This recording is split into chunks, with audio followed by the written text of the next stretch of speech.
আসসালামু আলাইকুম ওয়া রাহমাতুল্লাহি ওয়া বারাকাতুহু। আপনারা সকলেই ভালো আছেন?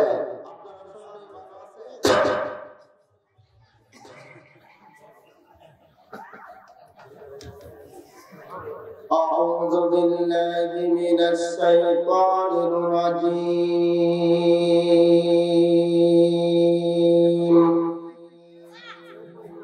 বিসমিল্লাহির রাহমানির রাহিম। ওয়াল আসরি ইন্নাল ইনসানা লাফী খুসর ইল্লাল্লাযীনা আমানু ওয়া আমিলুস সালিহাত ওয়া তাওয়াসাউ বিল হাক্কি ওয়া তাওয়াসাউ বিস সাবর।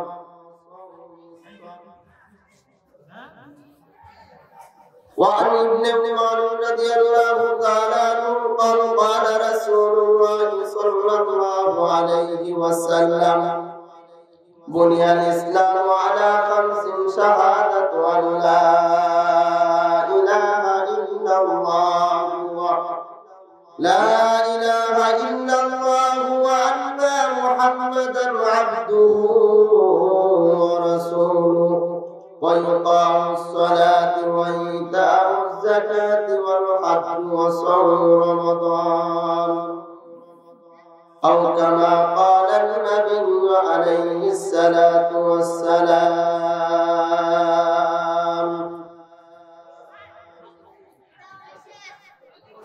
সবাই দুরূদ ইব্রাহিম পড়ে আল্লাহুম্মা সাল্লি আলা মুহাম্মাদিন ওয়া আলা আলি মুহাম্মাদ كما صليت على إبراهيم وعلى آل إبراهيم إنك حميد مجيد. اللهم بارك على محمد وعلى آل محمد كما باركت على إبراهيم وعلى آل إبراهيم। दिन को सूरज डूब रही है हम लोगों की सामने, रोज महाशर किया जब है मुस्तफा की सामने। সকলেই জিকির করে লা ইলাহা ইল্লাল্লাহ। এই সকলে উঠেন ভাই, উঠেন, সামনে আসেন, ফাঁকা জায়গাগুলি বন্ধ করেন। লা ইলাহা ইল্লাল্লাহ। মেহেরবানি করে ভাই উঠে দাঁড়ান, আপনাদের অনেকের ঘুম আসতেছে। উঠেন ভাই, উঠেন উঠেন। আসমান জমিন গায়রুল্লাহ, মোদের মাবুদ এক আল্লাহ। আমার নিদ্রা লাগে না ভালো, আমার নিদ্রা লাগে না ভালো, লাগে শুধু ইল্লাল্লাহ, লা ইলাহা ইল্লাল্লাহ। আল্লাহ আল্লাহ জপনে ওয়ালি বানা দো, আল্লাহ আল্লাহ क्या मजा है सिखा दो। नमी गोयम क्या दुनिया जुदा बाश, बहरहाल तुई मेरा गादर तो को जाओ, सुन्नते अहमद गुजा बा मुहम्मद कोई बुअद निस्बत तुरा। হযরত ওমর রাদিয়াল্লাহু তাআলা আনহু হিফজুল উলুম মাদ্রাসা নরেন্দ্রনগর মদনপুর নেত্রকোনার 7 জানুয়ারি ফেব্রুয়ারি জাতির শেষ সন্তান ওয়ারাসাতুল আম্বিয়া হযরত উলামায়ে কেরাম মুরব্বিয়ানে আযম আজিজ তলাবা এবং আমার পর্দার আড়ালে মা ও বোনেরা, আমি আপনাদের সামনে মহাগ্রন্থ কুরআনুল কারীমের 30 পারার 114 সূরার 103 নম্বর সূরা সূরাতুল আসর এবং বিশ্বনবী জনাবে রাসূলুল্লাহ সাল্লাল্লাহু আলাইহি ওয়াসাল্লামের অসংখ্য বর্ণিত হাদিসের ভান্ডার থেকে আমি আপনাদের সামনে একটি হাদিস পাঠ করেছি। আমার তাওফীকি ইল্লা বিল্লাহ। আল্লাহ তাআলা বললেওয়ালা সুন্নাহওয়ালাকে যাতে আমল করার তৌফিক দান করেন, সকলেই বলি আমিন। ভাইজান, যে সূরাটা আপনাদের সামনে তেলাওয়াত করেছি, এই সূরা নাযিল হয়েছে মক্কাতে এবং এই সূরার ভিতরে 3টি আয়াত এবং একটি রুকু আছে। কারণ কোরআনের 114 সূরা মাক্কি আর মাদানী। রাসূল সাল্লাল্লাহু আলাইহি ওয়াসাল্লামের জীবনীটা দুই ভাবে অতিবাহিত হয়েছে। কয়ভাবে? একটা হলো মাক্কি আর একটা হলো মাদানী। রাসূল সাল্লাল্লাহু আলাইহি ওয়াসাল্লামের মক্কার জীবনে যে সূরাগুলি নাযিল হয়েছে এটাকে মাক্কি সূরা বলা হয় এবং রাসূল সাল্লাল্লাহু আলাইহি ওয়াসাল্লাম মদিনায় হিজরত করার পরে যে সূরাগুলি নাযিল হয়েছে সেটিকে মাদানী সূরা বলা হয়। আমি যদি আপনাদের সামনে কিছু কথা উপস্থাপনা করি, আপনারা ইনশাআল্লাহ ধৈর্য সহকারে শুনতে রাজি আছেন তো? না আপনারা পড়াবেন? কথা বললে আওয়ামী লীগের বাইরে কি বাধা দিবে? বিএনপির বাইরে বাধা দিবে? সাহাবপন্থী লোকেরা বাধা দিবে? কোরআন হাদিসের কথা বলবো, এখানে কোনো বানোয়াট কথা বলার জন্য সুদূর ময়মনসিংহ থেকে এখানে আসি নাই। আজকে ইসলামকে নিয়ে যতটুকু ফুটবল খেলা শুরু হয়েছে, অন্য কোন ধর্মকে নিয়ে, অন্য কোন জাতিকে নিয়ে এত খেলা শুরু হয় নাই। যতটুকু খেলা মুসলমানদেরকে নিয়ে শুরু হয়েছে, যতটুকু খেলা ইসলাম ধর্মকে নিয়ে করা হয়েছে, যতটুকু খেলা আল্লাহর দ্বীন ইসলামকে নিয়ে করা হয়েছে, ঠিক কিনা? আল্লাহর জমিনে আল্লাহর দ্বীন থাকবে, এটা আমরা সকলে চাই কিনা? না আল্লাহর জমিন থেকে আল্লাহর দ্বীন উন্নত হয়ে আমরা সেটা চাই। এই জমিনে যদি কোরআন না থাকে, এই জমিনে যদি ইসলাম না থাকে, এই জমিনে যদি আল্লাহর বয়ান করা হক্কানি উলামায়ে কেরাম না থাকে, তাহলে এই জমিনে আল্লাহর শিরক বিদআত ছাড়া আর কোনো কিছু সয়লাভ করবে না। যেই জমিনে কোরআন আছে, যেই জমিনে আল্লাহর নবীর সুন্নাত আছে, যেই জমিনে হক্কানি উলামায়ে কেরাম আছে, সেই জমিনে কোনোদিন শিরক বিদআত থাকতে দিবে না। হক্কানি উলামায়ে কেরাম কোরআনের হক যতদিন থাকবে ততদিন ইসলামের কথা চলবে, ততদিন আল্লাহর বিধানের কথা চলবে, ততদিন রাসূলের তরিকার কথা চলবে, ঠিক কি না? আপনারা সকলেই একমত? হ্যাঁ ইনশাআল্লাহ। আমি কিছু আলোচনা করবো, আপনারা ইনশাআল্লাহ মনোযোগ সহকারে শোনার চেষ্টা করবেন। আল্লাহ তাআলা যাতে এমন কথা বের করে দেয় যে কথাগুলি আপনার আমার হেদায়েতের জন্য উসিলা হয়ে যায়। সূরা আসর, আল্লাহ রাব্বুল আলামিন আগে সূরাটার শানে নজুল জানতে হবে, এরপরে সূরার ফজিলত জানতে হবে, ঠিক কি না?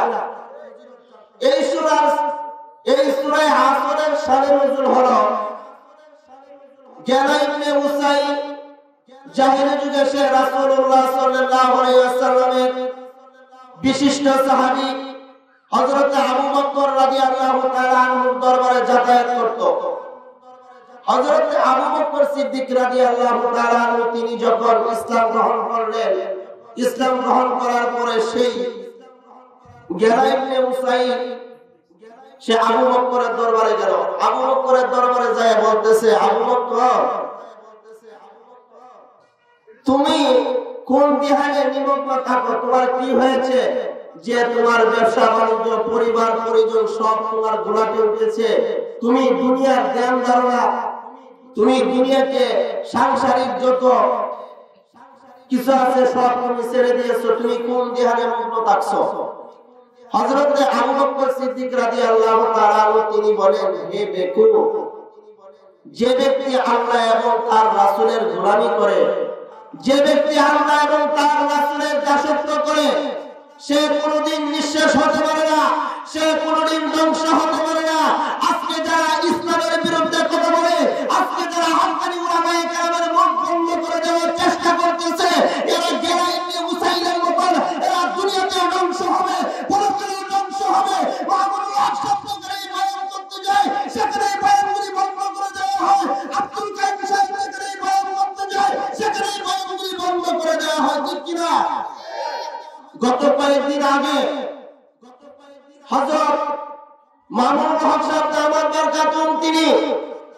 ব্রাহ্মণবাড়িয়াতে বয়ান করার জন্য গিয়েছিলেন।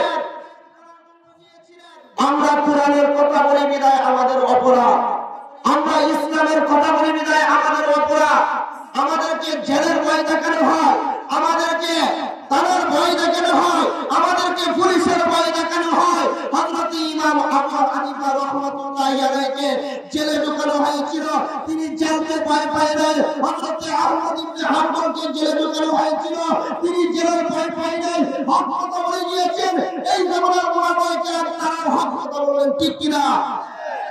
আল্লাহর নবী পয়গম্বর আরবি সাল্লাল্লাহু আলাইহি ওয়াসাল্লাম তিনি আবু বকর রাদিয়াল্লাহু তাআলা আনহু যারা ইবনে মুসাইলকে বলে, হে আহমদ, যে ব্যক্তি আল্লাহ এবং তার রাসূলের গোলামি করে সে কোনদিন নিঃশেষ হতে পারে না, সে কোনদিন ধ্বংস হতে পারে না। যারা দুনিয়ার পিছনে দৌড়ায়, যারা দুনিয়ার ক্ষমতার পিছনে দৌড়ায়, যারা দুনিয়ার শের পাওয়ার জন্য দৌড়ায়, যারা দুনিয়াতেও লাঞ্ছিত হয়, পরকালেও লাঞ্ছিত হয়, ঠিক কিনা? হ্যাঁ, এই সূরার ফজিলত হলো আল্লাহর নবী সাল্লাল্লাহু আলাইহি ওয়াসাল্লামের বিশিষ্ট সাহাবী হযরত আব্দুল্লাহ ইবনে হিমস রাদিয়াল্লাহু তাআলা আনহু তিনি পয়গম্বর থেকে হাদিস বর্ণনা করেন যে রাসূলুল্লাহ সাল্লাল্লাহু আলাইহি ওয়াসাল্লামের সাহাবীদের মধ্যে দুইজন সাহাবী এমন ছিলেন, তারা আসরের নামাজের পরে যতক্ষণ পর্যন্ত একজন আরেকজন সূরা আসর তেলাওয়াত করে না শোনাইতেন ততক্ষণ পর্যন্ত তারা কি হতেন না, বিচ্ছিন্ন হতেন না, এই জায়গা থেকে তারা উঠতেন না। হযরতে ইমাম শাফি রাহমাতুল্লাহি আলাইহি তিনি বলেন, সূরা আসর যদিও একটা সংক্ষিপ্ত সূরা, যদি কোন ব্যক্তি এই সূরা আসরকে, এই সূরা আসরের তাফসীর, ব্যাখ্যা, বিশ্লেষণ যদি কোন ব্যক্তি অঙ্গ সহকারে মনোযোগ দিয়ে তেলাওয়াত করে, তাহলে ওই সূরা আসরে ওই ব্যক্তির হেদায়েতের জন্য যথেষ্ট হয়ে যাবে। আল্লাহ রাব্বুল আলামিন মহাকালের সময় কসম করে বলতেছেন, মহাযুগের কসম, পৃথিবীর সমস্ত মানুষ গতির মধ্যে লিপ্ত, পৃথিবীর কেউ গতি থেকে বাঁচতে পারবে না। যাদের মধ্যে চারটা গুণ থাকবে, যাদের মধ্যে চারটা সিফাত থাকবে, তারা এই গতি থেকে বাঁচতে পারবে। এক নম্বর হলো ইন্নাল্লাযীনা আমানু, যারা ঈমান আনে, ওয়া আমিলুস সালিহাত, এবং আমল সালেহ করে, এবং একজন আরেকজনকে পরস্পরের সত্যের উপদেশ দেয়, এবং একজন আরেকজন পরস্পরের ধৈর্যের উপদেশ দেয়। ইসলাম আগের মতো করবে, এখনো মতো করবে না, সামনের মতো করবে না, ঠিক কিনা? কারণ যুগে যুগে আম্বিয়া আলাইহিস সালাতু ওয়াস সালামের বিরোধিতা করা হয়েছিল, আর সেই আম্বিয়া আলাইহিস সালাতু ওয়াস সালাম তারা সেই বাতিলের মোকাবেলা করেছেন একের পর এক, ঠিক কিনা? আল্লাহর নবীর বিশিষ্ট সাহাবী হযরত আনাস ইবনে নদর রাদিয়াল্লাহু তাআলা আনহু তিনি একজন বিখ্যাত সাহাবী ছিলেন। বদরের যুদ্ধে তিনি অংশগ্রহণ করতে পারেন নাই, এজন্য তার মনে আফসোস যে ইসলামের সর্বপ্রথম আজিম যুদ্ধ হয়ে গেল, আর সেই যুদ্ধে আমি অংশগ্রহণ করতে পারি নাই। হযরত আনাস ইবনে নদর রাদিয়াল্লাহু তাআলা আনহু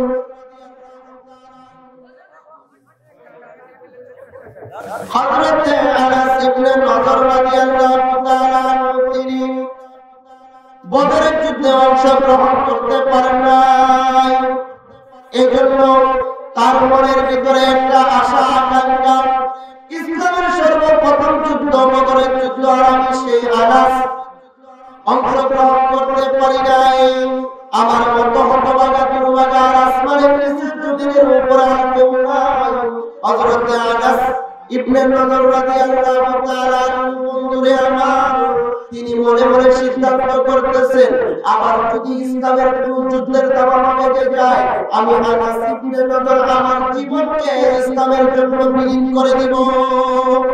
হযরত আনাস ইবনে নদর রাদিয়াল্লাহু তাআলা তিনি মনে মনে এই চিন্তা ধারণা নিয়ে তিনি ঘুরতেছেন। হঠাৎ করে আল্লাহর নবী তিনি উহুদের যুদ্ধের ঘোষণা দিলেন। হযরত আনাস ইবনে নদর রাদিয়াল্লাহু তাআলা তিনি সেই উহুদের যুদ্ধে তিনি মুসলমানদের পক্ষে, ইসলামের পক্ষে তিনি বাতিলদের মোকাবেলা করেছেন। হযরত আনাস ইবনে নদর রাদিয়াল্লাহু তাআলা তিনি ওই উহুদের যুদ্ধে অংশগ্রহণ করে তিনি বাতিলদের মোকাবেলা করেছেন। ইসলামের উহুদের যুদ্ধে সর্বপ্রথম ইসলামের বিজয় হয়েছিল। তারপরে একটি ভুলের কারণে সেই মুসলমানদের পরাজয় বরণ করতে হচ্ছে। ভুলটা কি ছিল? আল্লাহর নবী সাল্লাল্লাহু আলাইহি ওয়াসাল্লাম 193 সাহাবীকে একটা নির্দিষ্ট স্থানে বসায় রাখলেন যে তোমরা এখান থেকে সরবা না, কারণ ওই যে পাহাড় থেকে যায়, ওই পাহাড় থেকে শত্রু বাহিনী তোমাদের উপর আক্রমণ করতে পারে, মুসলমানদের উপর নির্যাতন করতে পারে, তোমরা এই স্থানটা কোনোভাবে ত্যাগ করবে না।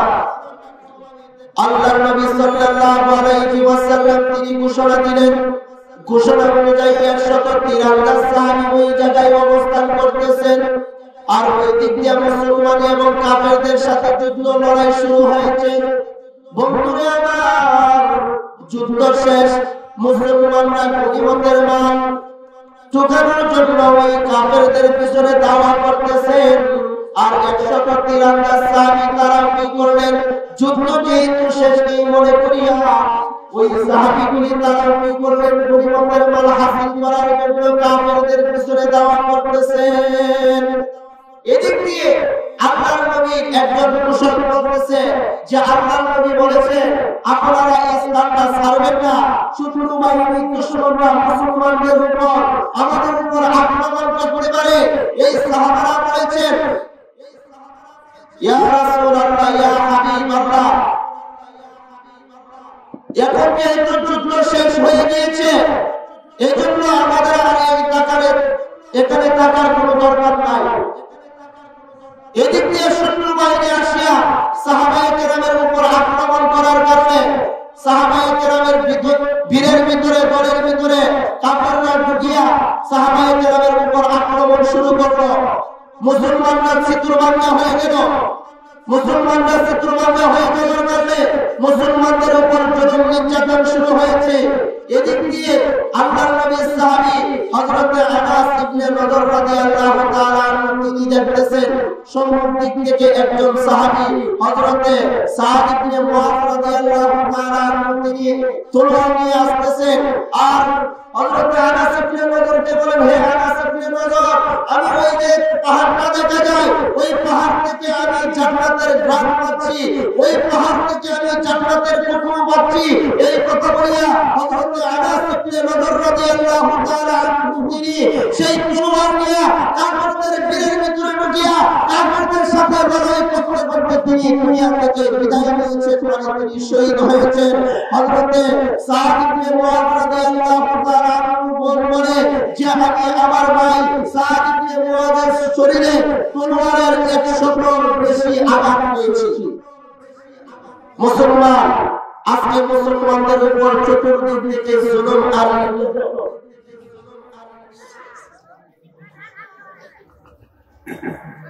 আজকে মুসলমানদের অধঃপতন হওয়ার কারণ হলো একটাই, মুসলমানরা কোরআন সুন্নাহ থেকে দূরে সরে যাওয়ার কারণে, মুসলমানরা ইসলাম থেকে দূরে সরে যাওয়ার কারণে আল্লাহর নবী সাল্লাল্লাহু আলাইহি ওয়াসাল্লাম সমস্ত সাহাবায়ে কেরামের সামনে বলেছিলেন, ও আমার সাহাবারা, আমি তোমাদের কাছে এমন দুইটা জিনিস আমরণ রেখে যাচ্ছি, যতদিন পর্যন্ত তোমরা দুইটা জিনিসকে আঁকড়ে ধরবা, যতদিন পর্যন্ত তোমরা দুইটা জিনিসকে মানবা। আল্লাহর নবী সাল্লাল্লাহু আলাইহি ওয়াসাল্লাম বলেন, একটা হলো সুন্নাত আল্লাহর কোরআন, দুই নম্বর হলো আল্লাহর নবীর হাদিস। এই কোরআন এবং আল্লাহর নবীর সুন্নাত অনুযায়ী যতদিন জীবনকে চালাইবা, ততদিন পর্যন্ত কোনো কাফের তোমাদের উপর আক্রমণ করতে পারবে না, ততদিন কোনো নাস্তিক তোমাদের উপর আক্রমণ করতে পারবে না, ততদিন পর্যন্ত কোনো বেঈমান তোমাদের উপর আক্রমণ করতে পারবে না। আর কোরআন সুন্নাত যখন মানবা না, আল্লাহর নবীর তরিকা যখন মানবা না, সাহাবায়ে কেরামের তরিকা যখন মানবা না, তখনই তোমাদের উপর জুলুম আসবে। আল্লাহর কোরআনের বিধান মানবা না, আল্লাহর কোরআনের আইন মানবা না, তখনই তোমাদের উপর বিপদ আসবে। ঠিক কিনা? আমরা কি সবাই আল্লাহর বিধান মানি, আল্লাহর নবীর তরিকা মানি? কেন মানি না? আল্লাহ এবং আল্লাহর রাসূলের তরিকা যদি মানতাম, আল্লাহ এবং আল্লাহর রাসূলের তরিকা অনুযায়ী যদি আমাদের জীবনটাকে পরিচালিত করতাম, তাহলে আমাদের উপর জুলুম, আমাদের উপর ইস্তিমরার ইহুদিরা পাঠানরা আমাদের উপর চালাতে পারত না।